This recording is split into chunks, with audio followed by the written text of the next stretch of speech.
দেখুন, পেশায় তো আমি একজন শিক্ষক। আমার বাড়িতে এরকম নারী নিগ্রহ চলছে প্রত্যেক দিন। যদি লোকে জানতে পারে তাহলে আমাকেও তার অংশীদারি নিতে হবে। তাই নিজের জন্য একটা সেফ গ্রাউন্ড তৈরি করলাম আর কি। আর আপনি কি ভাবলেন যে আমি আপনার হয়ে সাফাই গাইছি? খুব ভালো ভাবেন আপনি।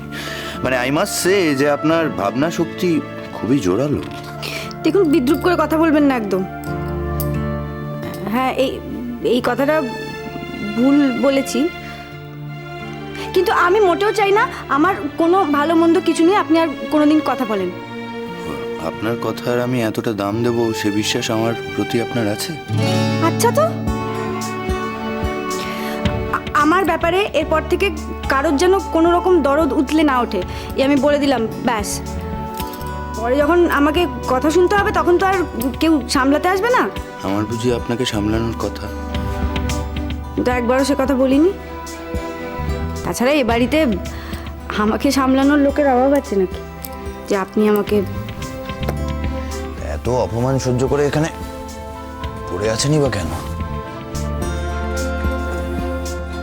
পড়ে আছি তার কারণ আর কোথাও যাওয়ার জায়গা নেই।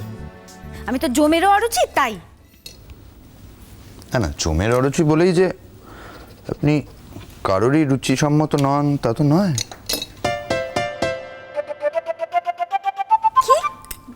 কি বললেন? এই কথাটার মানে কি? সহজ মানে, জমের অরুচি আপনি হতেই পারেন। হ্যাঁ, কিন্তু তা বলে যে আপনি আপনার রিজুদারও অরুচি, সেটা বা কোথায় লেখা আছে বলুন? Plausible reason at last. That's why he's...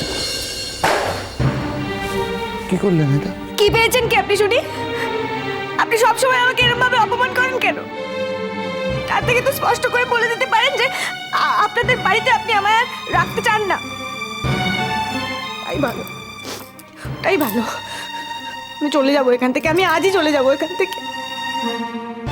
আপনাকে আর আমার উপর দয়া করতে হবে না। আমার বইটার তো 12টা বাজিয়ে দিলেন। বেশ করেছি। শুধু তাই না, আমি বইটা ছিঁড়েও ফেলবো। এই বেশ করেছি মানে? এই এক মিনিট শুনুন, এই বইটা কিন্তু, আমার কথাটা শুনুন, এই বইটা খুব, এই বইটা দামি এবং রেয়ার। আমার তো মানে বইটা, আমার বইটা ছেড়ে বন্ধ করুন। আমার কথাটা শুনুন, এই বইটা দামি। আপনি তো অদ্ভুত, নিজে বইটা ছিঁড়ছেন আবার তো বলছেন। এইরকম ধরনের আজে বাজে কথা বললে আমি 1000বার ছিঁড়বো বইটা। কেন, আপনারা তো অধিকার বোধ কিসের আমার উপর? কি না, অধিকার বোধ না থাকলে তো মানুষ এইভাবে কথা বলে নাকি? আমার ঘরে অ্যালাউ করেছি বলে আপনার এত অধিকার বোধ? শুনুন, আমি কখনো কোনোদিন আপনার ঘরে শুতে চাইনি। আপনার বাড়ির লোকজনেরা জোর করলো, সেজন্য। আপনার কি মনে হয় আপনার ঘরে শুতে আমার খুব ভালো লাগে? আপনি তো একটা অন্য মেয়েকে ভালোবাসেন, তার সাথে তো দুদিন কাটিয়েও এলেন। তো আমি কাকে ভালোবাসি না ভালোবাসি তাতে আপনার কি? মানে এতে আপনার মাথা ব্যথার কারণ কি আমি তো বুঝতে পারছি। আমার কেন মাথা ব্যথা হচ্ছে? আমার কোনো মাথা ব্যথা নেই। আপনি যাকে খুশি ভালোবাসুন না। আপনি কাকে ভালোবাসেন না বাসেন তাতে আমার কি? না, আমি শুধু ভাবছি যে আমার বোনটার কথা। ও বেঁচে গেল, মানে ভগবান ওকে বাঁচিয়ে দিল। ছাড়ুন, আপনি আবার কি কথা বলছেন? মানে কোন মুখে বলছেন? আপনি তো নিজেই বলেছিলেন যে আপনার রিজুদার সাথে আপনার... এই একদম মিথ্যে কথা বলবেন না। মিথ্যুক কোথাকার বাজে লোক একটা। আমি বলেছি আমার রিজুদার সাথে আমার... আমি শুধু বলেছি যে রিজুদার সাথে আমার বিয়ে ঠিক হয়েছিল। শুনুন, আপনার মতো না, হ্যাঁ, বিয়ে না করেই... আপনি তো দেখছি খুবই ব্যাকডেটেড। আরে আজকাল আবার কথায় কথায় ওই বিয়ে কেউ বলে নাকি? আর সায়নীকে আমি ভালোবাসি মানেই যে বিয়ে করতে হবে কোথায় লেখা আছে? হ্যাঁ, আমি ব্যাকডেটেড। আমি এতটা আধুনিক হতে চাই না যে যাকে ভালোবাসবো তাকে বিয়ে করবো না, তাকে কাছে রাখবো। এক গ্লাস জল দেবেন?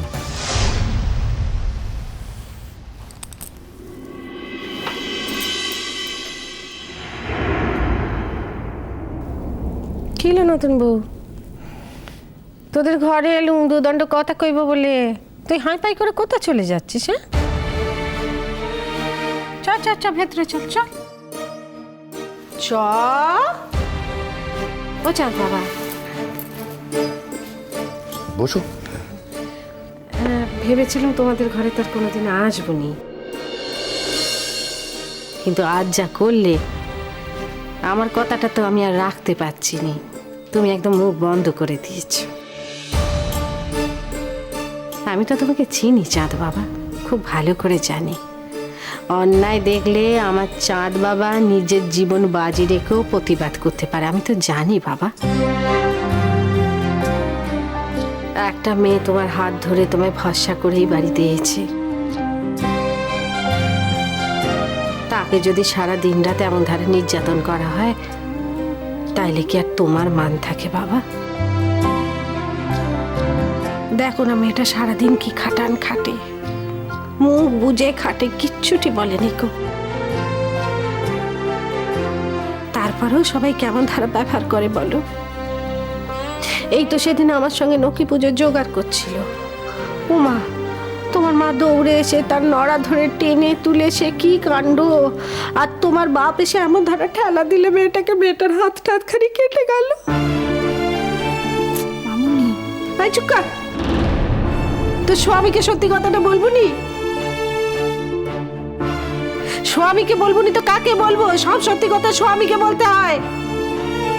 কই কেটে গেছে সেটা তো আমি জানি না।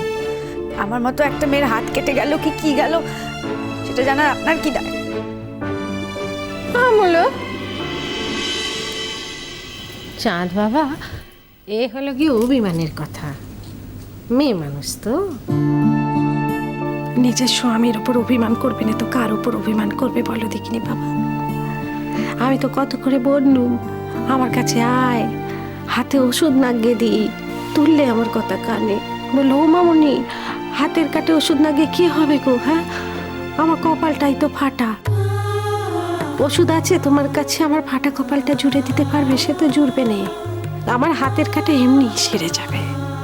তাকে কি বলি বলো দেখিনি বাবা? একটা সত্যি কথা তোমায় বলি বাবা, টাকা পয়সা দিয়ে ভালোবাসাকে কেনা যায় না গো। টাকা পয়সা দিয়ে না তুমি কোনোদিনও ভালোবাসা কিনতে পারবে না। আর মেয়ে মানুষের ভালোবাসা তুমি তো টাকা পয়সা দিয়ে কিনতেই পারবে না। মেয়ে মানুষ হলো গিয়ে ভালোবাসার বশ, একমাত্র তুমি তাকে ভালোবাসা দিয়ে বশ করতে পারবে, আর কিছু দিয়ে পারবে না বাবা।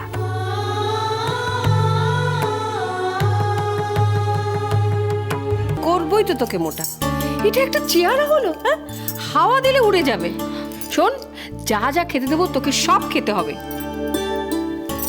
কি আশ্চর্য কথা, আমি বুঝতে পারছি না তোমরা সবাই আমার পেছনে কেন পড়ে আছো?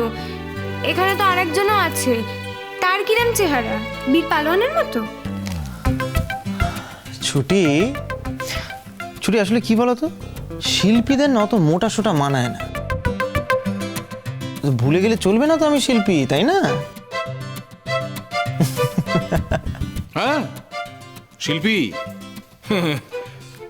শিল্পের বড়াই করছে। শোনো ছোকরা, তোমাকে বলছি, এখন কিন্তু বিয়ে করেছো, দুদিন পরে সংসার বড় হবে। এখনো কিন্তু আগের মতো গায়ে হাওয়া লাগিয়ে ঘুরে বেড়ালে চলবে না। যদি গান নিয়ে থাকতে চাও তার জন্য তোমাকে ছুটি করতে হবে।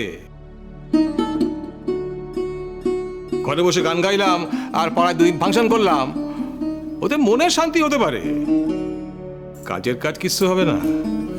শোনো, সবে ছেলেটা এতটা ধকল কাটিয়ে একটু সুস্থ হয়ে উঠেছে, একটু চলাফেরা করছে, এখনই তুমি ওকে এত চাপ দিও না। করবে করবে, আমি বলছি দেখো, ও ঠিক করবে। আরে করার দিন কি চলে যাচ্ছে নাকি? ওই না, বেশ থাকো, গায়ে হাওয়া লাগিয়ে থাকো, আমি আর কিচ্ছু বলবো না।